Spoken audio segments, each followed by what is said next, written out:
Welcome to Cinema Gulp. I'm Ben. And this is John. And today we're going to do a gulp review for It Comes at Night.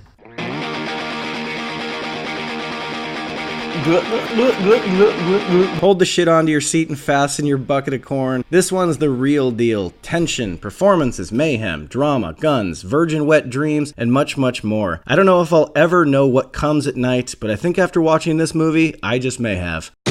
John, what did you think of It Comes at Night? I really enjoyed this movie. I think at this point, this might be my favorite movie of the year. As you said, great performances. This movie is kind of a character study at times. It's a very intense psychological thriller. I think it's advertised more as a horror movie than maybe it actually turns out to be, but that's not a reason not to see this movie. Even if you're a horror fan, I think you can really enjoy this movie. It was super intense. The direction kind of was minimalist, but really did a good job of telling this story and not giving us too much, just enough to flesh out what we need to know in this story. There's a lot of unanswered questions in this movie, but I think that works. I think it leaves the mystery there so that this movie can really play in your head and you can kind of work on the paranoia that this movie is working on. Yeah, I 100% agree with you. This is my favorite film of 2017 so far. It's so solid. It's so freaky. It's so built on more tension. And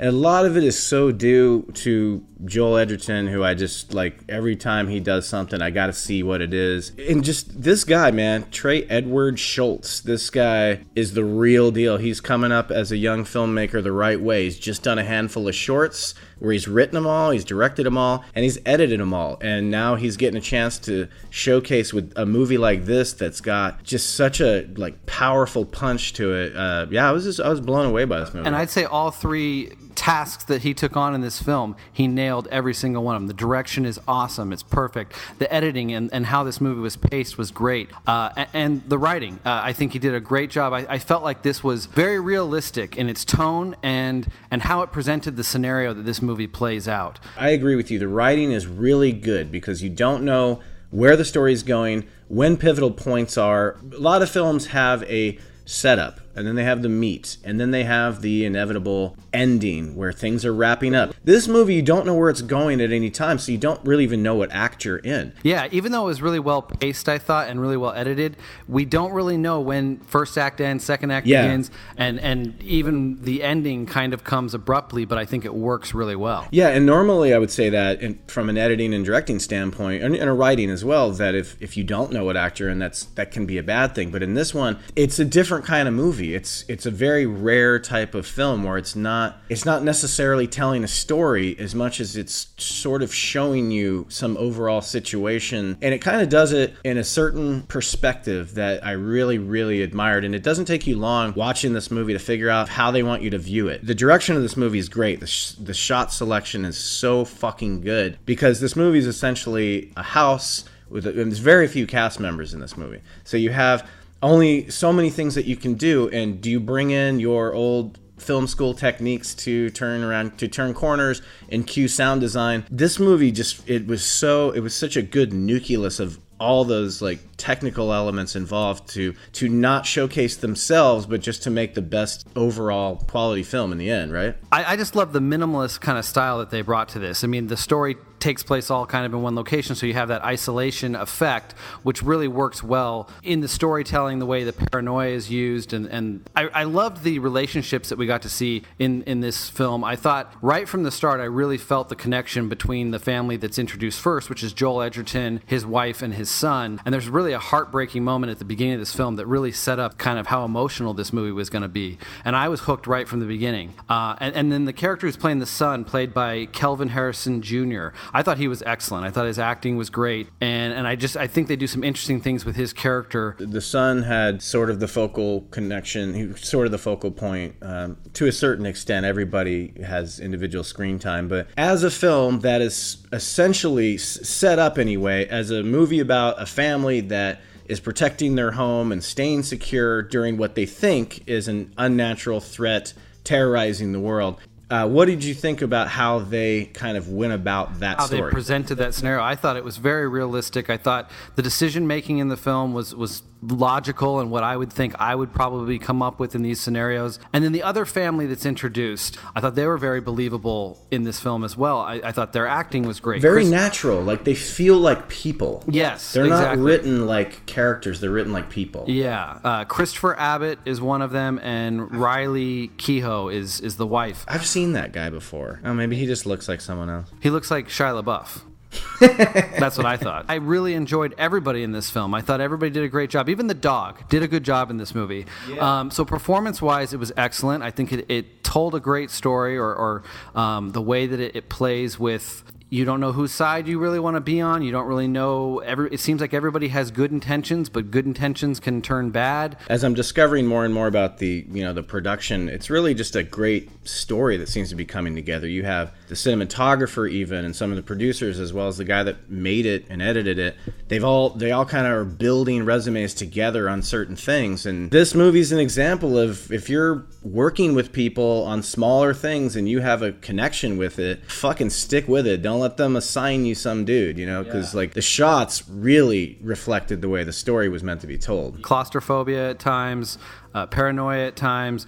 It was a bit dark, but that's how this film's supposed to play. I mean, it's called It Comes at Night, so there's supposed to be a lot of these, we don't know what's in the darkness, and and I think they do a good job with that. Tons of atmosphere. This movie is soaked in dread, I thought. It's so it was creepy. Great. We were talking before, you don't really get the layout of this house, which makes it so much scarier. Like, I remember haunted house movies in the past used to give you these giant, like, sitcom-looking views of the entire set of the house, and it wasn't scary because you knew where everything was. There's lots of close-up shots of where they are in specific locations, but you never see a big wide shot of anything in the house. Well, it adds to that fear of the unknown. We don't really know what's going on in the world. We don't know exactly what's going on in the minds of these characters at times. There's a lot of fear of the unknown playing out in this movie. I liked some of the subtlety in the screenplay, in how there were lines that if you weren't paying attention you may not hear, and they were vital lines to let you know some of what's going on in this situation. You really do have to kind of pay attention to every conversation that's going on. Then there is someone else in this house. No, sorry, I said no meaning yes. No meaning yes. Because you might miss the one time they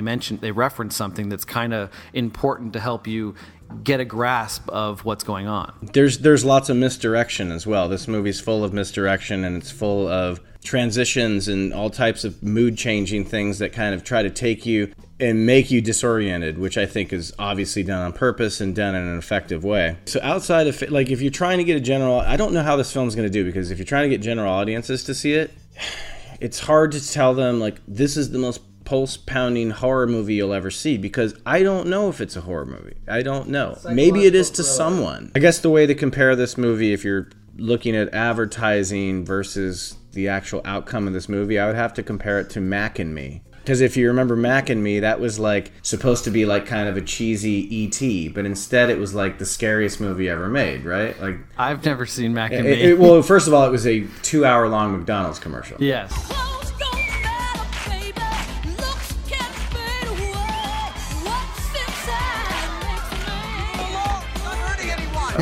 But I don't really think it's misleading like the way some shitty 10 Cloverfield Lane's doing it, where it's like they're laughing at you while you're watching it, going, these idiots thought Cloverfield Monster was going to show up. It's not. It's more like we can't market it a certain way without giving something away. Exactly. So this is the best we can do to be ambiguous. And I think it's awesome. It's perfect. Open-minded film goers will still enjoy this, even if they thought they were getting something else out of it. I thought it was very much like The Witch, which was another A24 film, and just the minimalist style of that film, the isolated location, great acting, great writing. I like this a bit better. I thought The Witch was decent. But I like fucking love this movie. Yeah. I think they're both really... A24 knows how to pick like good teams to make quality films, but I just thought this was just more my thing. I definitely liked it more than The Witch. But did you like it more than Hocus Pocus? No, hell no. Hocus was Pocus Hocus rocks. Pocus advertised properly? I can't remember. Like we said, this is one of our favorite films of the year at this point. If I was going to rate It Comes at Night, I would be giving this film a 7. Favorite film of the year so far for everything we just talked about. I don't need to reiterate it. I'm going to give it 8.5 gulps. And I just want to say, in my opinion, I think most things come at night, right? I mean, people have jobs. right? You're coming during the day. Well, I like a good morning. Okay, sex, too. okay. It comes in the morning. That would be. Is that the sequel? Yeah. It comes in the morning. Maybe that's the porn parody? Yeah. Bad breath and all. Okay, everybody, thanks so much for listening. And coming up fairly soon in the next few weeks, Cinema Gulp has been invading Dances with Films, the film festival in Hollywood, California this June. So we've got some material and some content coming out for you guys and some coverage of the events of the festival. So stay tuned for that. So if you like this review, please give us a like below, subscribe, check us out on Facebook, Twitter, and Instagram. At Cinema Gulp. Until next time, this is Ben. And this is John. We drink your cinema. I drink it up!